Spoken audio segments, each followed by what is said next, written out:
Megastar ఈ tag ను అందుకోవాలని ఎంతో మంది ప్రయత్నిస్తారు. బట్ అది ఎవ్వరికి సాధ్యం కాదు అనేంత ఎత్తుకు ఎదిగాడు చిరంజీవి. తనకు తప్ప ఇంకెవ్వరికి సూట్ కాదు ఆ పదం అనేంతగా ఆ మెగా ట్యాగ్ చిరంజీవికి ఓ మణిహారంలా మారింది. అయితే ఈ స్టేజ్ కు రావడానికి ఆయన ఎంత కష్టపడ్డారు, ఎంత హార్డ్ వర్క్ చేశారు అన్నది ఆయనకే తెలుసు. వెండితెరపై మనం వినోదాన్ని మాత్రమే చూస్తాం. అది పంచేందుకు ఆయన ఎంత శ్రమించాడు అనేది మనకు తెలియదు. అంత కష్టపడ్డాడు కాబట్టే ఇప్పుడు ఆయన స్టేట్ గెస్ట్ గా మారాడు. అఫ్ కోర్స్ దీని వెనుక తమ్ముడు పవన్ కళ్యాణ్ హస్తం కూడా ఉంది. మామూలుగా ఏదైనా ఫంక్షన్ కు ఆహ్వానం పలకాలనుకుంటే చీఫ్ గెస్ట్, విశిష్ట అతిథి అంటూ ఇంగ్లీష్ తెలుగు కలయికగా ఆ గెస్ట్ రేంజ్ ను బట్టి రెస్పెక్టబుల్ వర్డ్స్ వాడతారు. బట్ ఇక్కడ మెగాస్టార్ కదా, ఆయన అందరివాడు కూడా, అందుకే స్టేట్ గెస్ట్ అనేశారు. ఇంతకీ ఇదంతా ఏంటి అనిపిస్తోందా? అఫ్ కోర్స్ కొందరికి ఆల్రెడీ అర్థమయ్యే ఉంటుంది.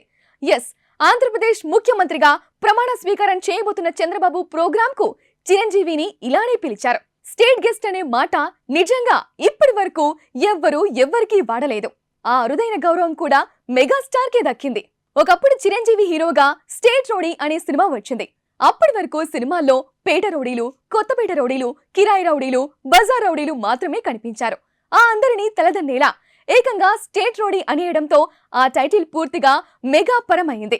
ఆ స్టేట్ రౌడీ ఇప్పుడు స్టేట్ గెస్ట్ గా మారడం అనేది పెద్ద ఆశ్చర్యమేం కాదు. మొత్తంగా తన అన్నను ఈ రకంగా గౌరవిస్తూ ఇంతకు ముందెప్పుడూ లేని గౌరవ సూచకంతో చంద్రబాబుతో పాటు తన ప్రమాణ స్వీకారానికి గెస్ట్ గా పిలవడం అనేది పవన్ కళ్యాణ్ కు మెగాస్టార్ పై ఉన్న ప్రేమను మరో రకంగా చూపిస్తుంది. మెగాస్టార్ ఈ ట్యాగ్ ను అందుకోవాలని ఎంతో మంది ప్రయత్నిస్తారు. బట్ అది ఎవ్వరికి సాధ్యం కాదు అనేంత ఎత్తుకు ఎదిగాడు చిరంజీవి. తనకు తప్ప ఇంకెవ్వరికి సూట్ కాదు ఆ పదం అనేంతగా ఆ మెగా ట్యాగ్ చిరంజీవికి ఓ మణిహారంలా మారింది. అయితే ఈ స్టేజ్ కు రావడానికి ఆయన ఎంత కష్టపడ్డారు, ఎంత హార్డ్ వర్క్ చేశారు అన్నది ఆయనకే తెలుసు. వెండితెరపై మనం వినోదాన్ని మాత్రమే చూస్తాం. అది పంచేందుకు ఆయన ఎంత శ్రమించాడు అనేది మనకు తెలియదు. అంత కష్టపడ్డాడు కాబట్టే ఇప్పుడు ఆయన స్టేట్ గెస్ట్ గా మారాడు. అఫ్ కోర్స్ దీని వెనుక తమ్ముడు పవన్ కళ్యాణ్ హస్తం కూడా ఉంది. మామూలుగా ఏదైనా ఫంక్షన్ కు ఆహ్వానం పలకాలనుకుంటే చీఫ్ గెస్ట్, విశిష్ట అతిథి అంటూ ఇంగ్లీష్ తెలుగు కలయికగా ఆ గెస్ట్ రేంజ్ ను బట్టి రెస్పెక్టబుల్ వర్డ్స్ వాడతారు. బట్ ఇక్కడ మెగాస్టార్ కదా, ఆయన అందరివాడు కూడా, అందుకే స్టేట్ గెస్ట్ అనేశారు. ఇంతకీ ఇదంతా ఏంటి అనిపిస్తోందా? అఫ్ కోర్స్ కొందరికి ఆల్రెడీ అర్థమయ్యే ఉంటుంది.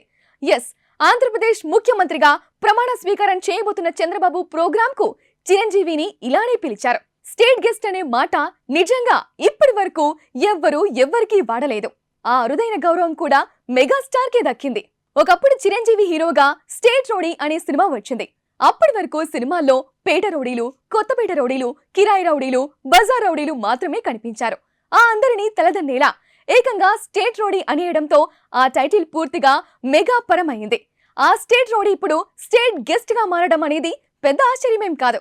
మొత్తంగా తన అన్నను ఈ రకంగా గౌరవిస్తూ ఇంతకు ముందెప్పుడూ లేని గౌరవ సూచకంతో చంద్రబాబుతో పాటు తన ప్రమాణ స్వీకారానికి గెస్ట్ గా పిలవడం అనేది పవన్ కళ్యాణ్ కు మెగాస్టార్ పై ఉన్న ప్రేమను మరో రకంగా చూపిస్తుంది.